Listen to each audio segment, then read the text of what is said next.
Wami, dans le département du Lom-et-Djarem, région de l'Est du Cameroun. En ce mois de juin, la vie semble à l'arrêt au débarcadère de ce petit village, situé à 65 km de Belabo et à 20 km du barrage de Lompanga.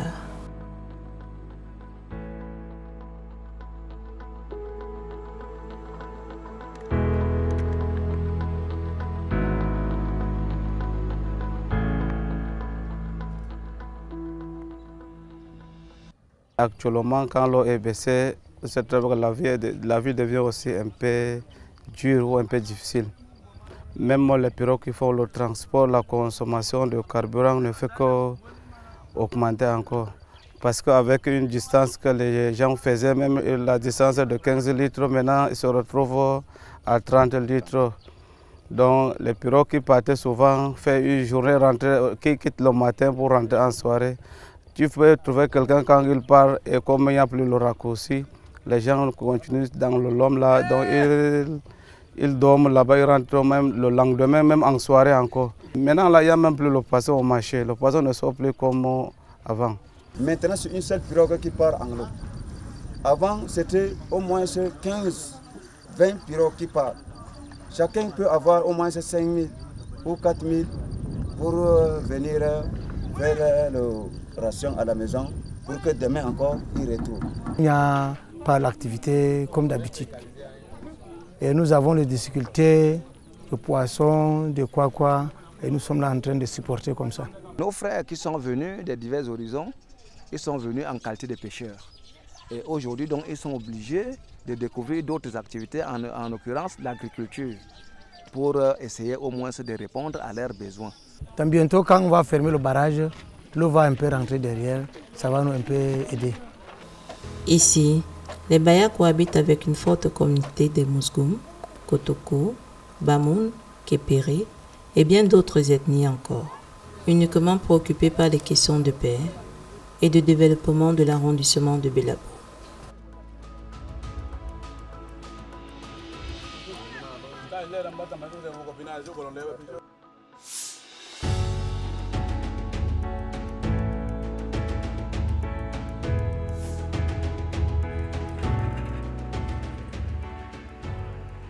Érigée en commune d'arrondissement en 1982, à la faveur de sa gare ferroviaire et de sa société forestière et industrielle, dont elle porte encore les vestiges, la localité de Belabo est devenue au fil des ans une grande agglomération et un carrefour économique clé de la région.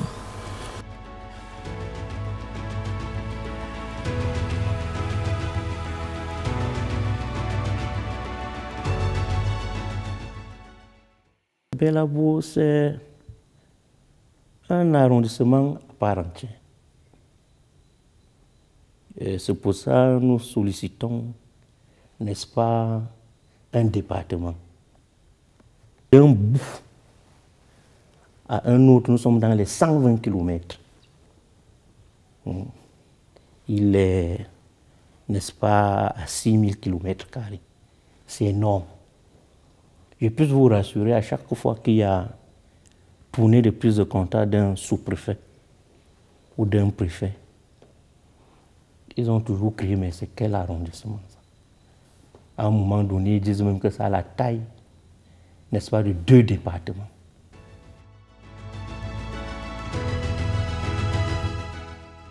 La pêche et les activités économiques connexes ont attiré ici des populations d'horizons divers, en quête d'emploi et de mieux-être, depuis la construction du barrage de Lompanga et sa mise en eau en 2016.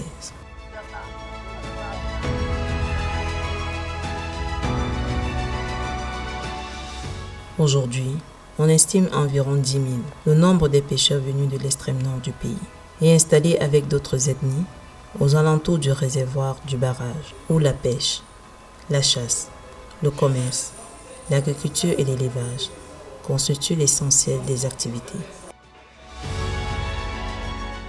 Avec cette démographie croissante, les autorités municipales et traditionnelles de Belabo ont consacré leur priorité à l'amélioration de la qualité de vie des habitants, notamment dans les domaines de la santé, de l'éducation et de l'accès à l'eau potable.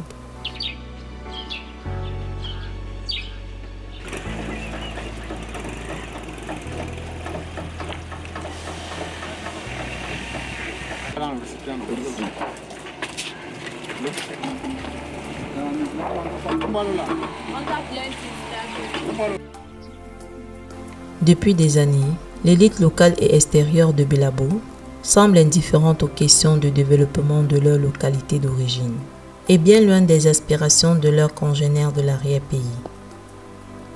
Le malaise né de cette situation pourrit l'atmosphère et plombe les initiatives de croissance et de cohésion sociale. L'élite a carrément abandonné la chefferie. Nous avons une élite, par exemple, à Belabo, dans l'arrondissement de Belabo, qui n'est pas avec nous. Tout le monde est à Yaoundé. L'autorité, c'est l'élite même qui fait l'autorité du chef. Si l'élite déjà abandonne la chefferie, vous voyez quoi, que ça peut marcher comment? Ça ne peut pas marcher.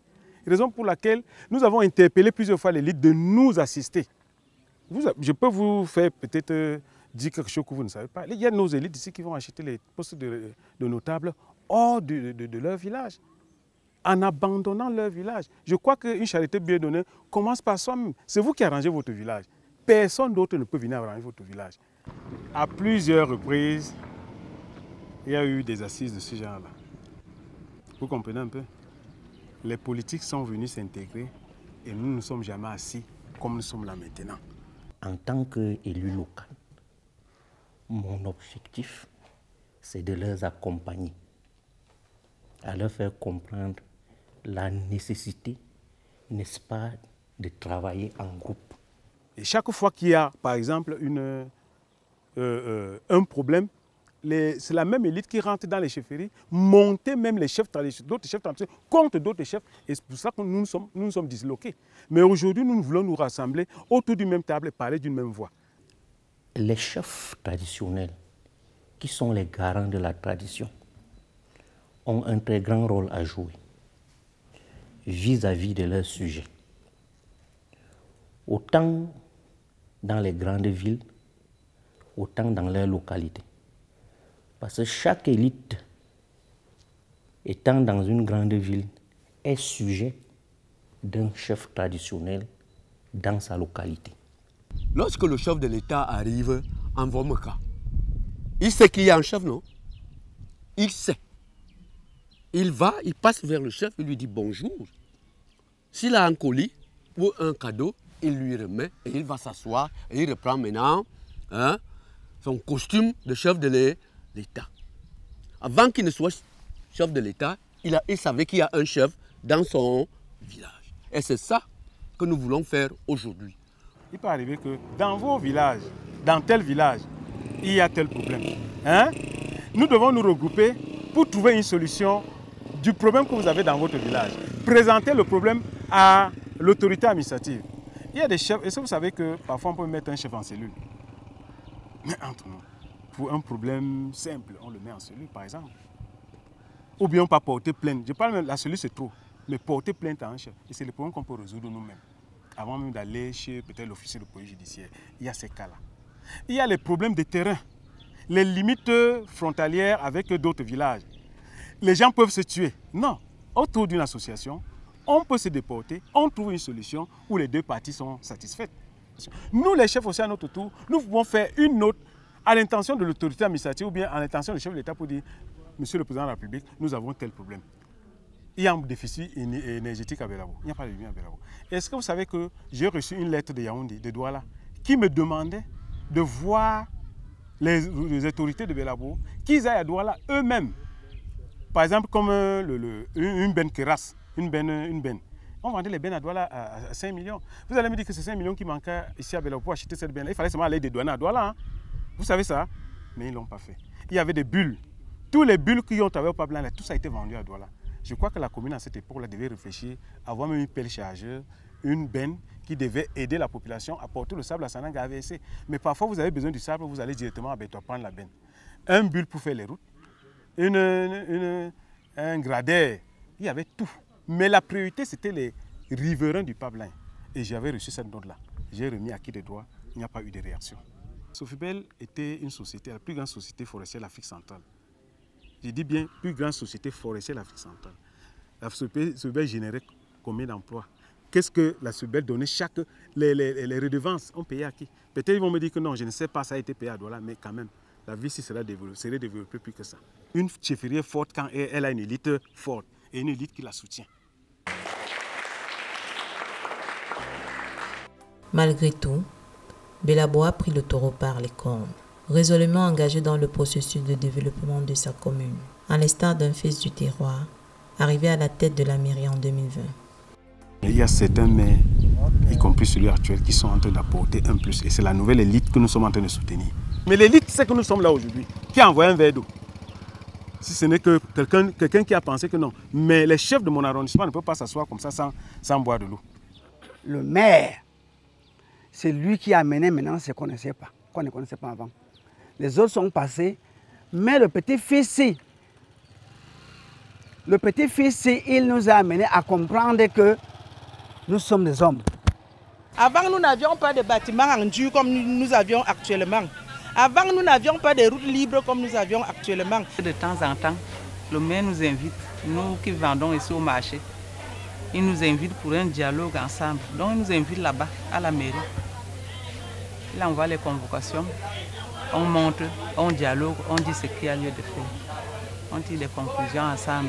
Quand il descend sur le terrain, c'est pour connaître s'il n'y a pas de problème dans notre service, si on ne nous dérange pas. On avait le problème au marché parce que l'endroit s'est coulé. Et bon, ils sont venus arranger. On n'a pas le marché de bœufs, on n'a pas le marché des chèvres, même les moutons, on n'a pas. Même les poulets là, on n'a pas le marché sur place. Il est président des mototaxis actuellement. Il a bien planifié les choses. Il nous a montré la route. Et nous sommes en train de suivre cette route.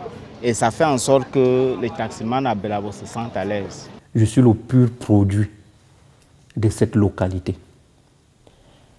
J'ai fait la moto. J'ai été taximan. J'ai vendu de l'eau à la gare, voyageur du train. J'ai fait du pouce. J'ai vendu dans le comptoir de ma femelle au marché le poisson fumé. J'ai joué aux billes avec bon nombre. Ça veut dire même les mamans qui vendent là, j'ai grandi entre les mains. Je n'ai pas des milliards pour leur donner, ou bien pour envoyer les enfants à l'école, ou bien au fait subvenir à leurs besoins quotidiens. Non. C'est cette approche-là qui manque à beaucoup d'élus. Nous voulons, n'est-ce pas, créer un port sec.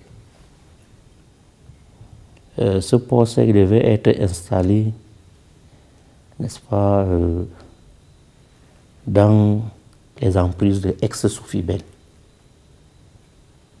J'en ai fait la demande pour la rétrocession, n'est-ce pas, du titre foncier de ex-Sofibel à la commune de Belabo.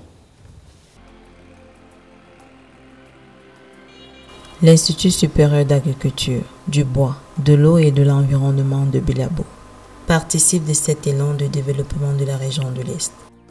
C'est une école qui fait dans la professionnalisation, notamment dans le domaine de l'agriculture. Et quand on dit l'agriculture, ça dit qu'on parle de la production végétale, la production animale, et la pisciculture. Dans le domaine de l'environnement, on parle des sciences de l'environnement. Dans le domaine de la foresterie, on forme des gens dans le domaine de l'aménagement forestier, l'exploitation forestière, opération forestière, la transformation poussée du bois, l'utilisation et l'industrie du bois. On forme également les gens sur toutes les questions en rapport avec les politiques et la gouvernance en rapport avec les sciences agricoles et les politiques forestières. Nous disposons pratiquement d'une vingtaine d'enseignants permanents et d'une cinquantaine d'enseignants vacataires, c'est-à-dire des enseignants qui viennent d'autres structures, d'autres universités pour nous accompagner. Nous sommes une jeune école, donc nous n'avons pas encore tout le personnel qu'il faut. Et nous disposons également de 20 personnels non enseignants qui travaillent tous les jours pour permettre à ce que l'école puisse fonctionner. Alors, Isabelle de Belabo, effectivement, met l'accent sur les pratiques agro-silvopastorales. Nous formons des cadres qui sont appelés à créer des emplois, pas des gens qui sont appelés à aller chercher des emplois. Et donc, vous comprenez que nous mettons l'accent sur la professionnalisation de nos enseignements. Alors, dans ce cadre, Isabelle de Belabo dispose aujourd'hui d'un effectif de 1676 étudiants, distribués sur 16 filières, dans tous les domaines que j'ai cités plus haut, et dans les 2 cycles de formation. Tout dernièrement, on a aussi mis le cycle master de recherche, parce que nous avons en urgence besoin des gens qui pourront nous accompagner dans l'enseignement. Donc on va avoir des gens qui ont des formations doctorales, qui peuvent nous accompagner pour former les ingénieurs que nous voulons former sur le terrain. Isabelle de Belabo, justement, dispose d'un plateau technique composé d'un certain nombre de matériels. Par rapport à la capacité d'accueil, nous disposons pratiquement de 4 amphithéâtres. Et je profite de l'occasion pour tirer un coup de chapeau à monsieur le maire de la ville de Belabo, qui nous a fait grâce pratiquement de 3 amphithéâtres, parmi les 4. Il y a l'amphithéâtre 300 qui porte son nom, il y a l'amphithéâtre 150 et puis un autre amphithéâtre 100 du côté de Belabo village. Et ça c'est des efforts de monsieur le maire de la ville de Belabo qui nous ont permis d'avoir cet amphi, qui nous a permis vraiment de ne pas avoir de problème de salle de classe. Alors à côté de ces amphithéâtres, Isabelle de Belabo dispose également des parcelles, des champs d'expérimentation. Vous savez, nous formons des gens qui doivent être pratiques et donc ils passent l'essentiel de leur temps sur le terrain pour pratiquer. Nous avons à ce niveau-là, au niveau du campus, des mini-fermes où les enfants pratiquent, ils produisent la volaille, ils produisent les porcs, ils font tout ce qu'ils peuvent faire, ils font la pisciculture, aussi bien sur sol que hors sol. Du côté de Yann Daboudvis, à 8 km de la ville de Belabo, nous disposons de 2 champs expérimentaux. Un champ pour les spéculations de céréales, maïs, arachides, tout ce que vous pouvez imaginer. Et puis un autre champ d'expérimentation agro-silvopastorale.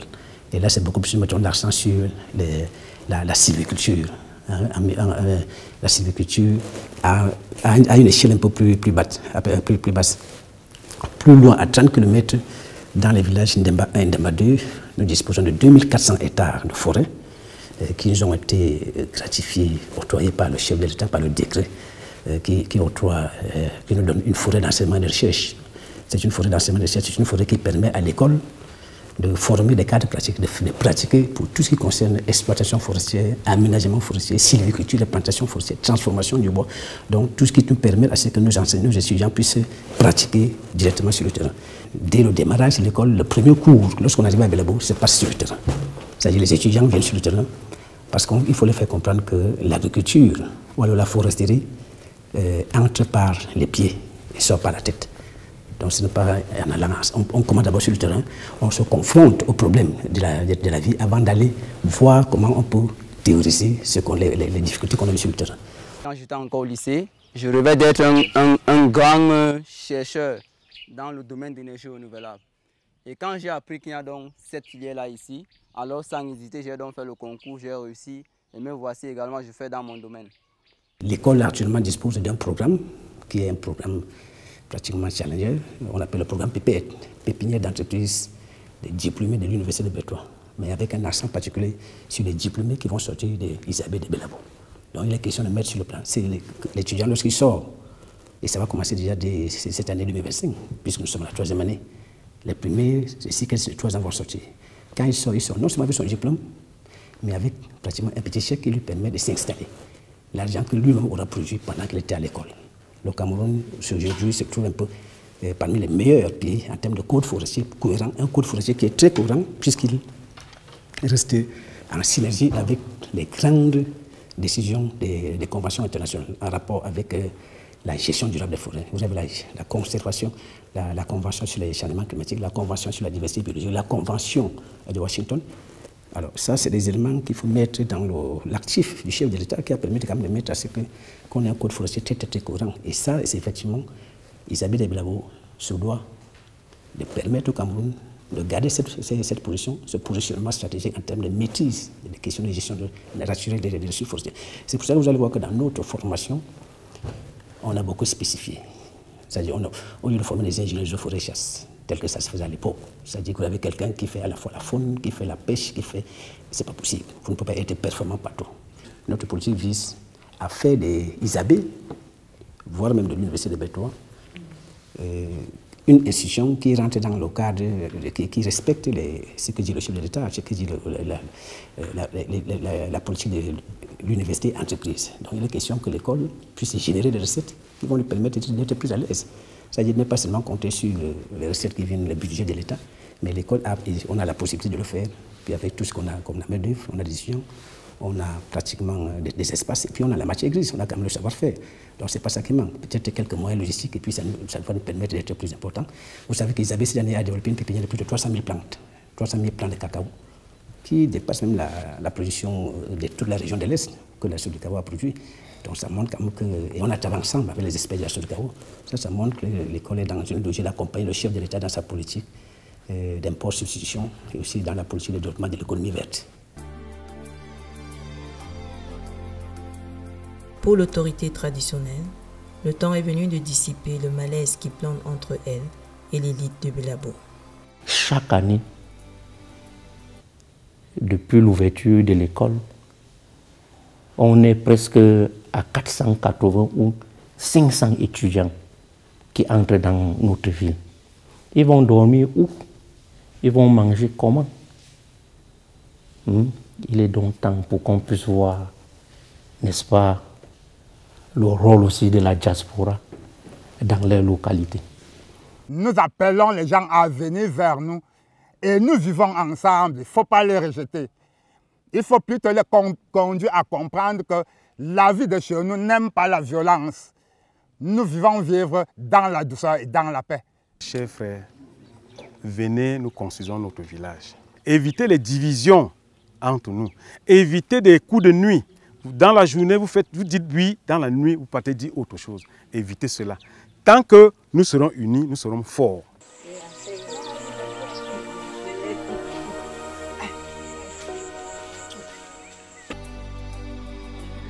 Aujourd'hui, plusieurs villages ici utilisent encore des lampes tempête à base de pétrole pour s'éclairer. Et seule une infime partie de la population a accès à l'eau potable.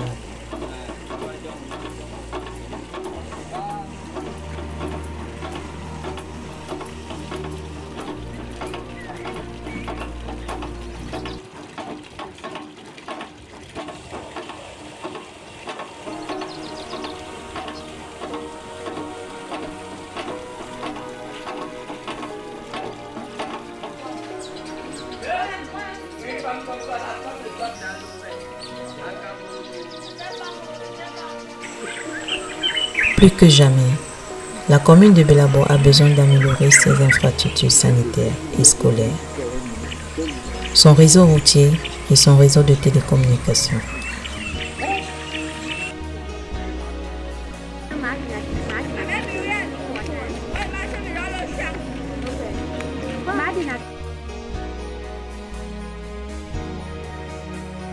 L'appel à l'unisson des chefs traditionnels et des forces vives de la localité est un engagement citoyen sur les chantiers de construction d'une communauté éprise de paix et soucieuse de sa prospérité, de son avenir.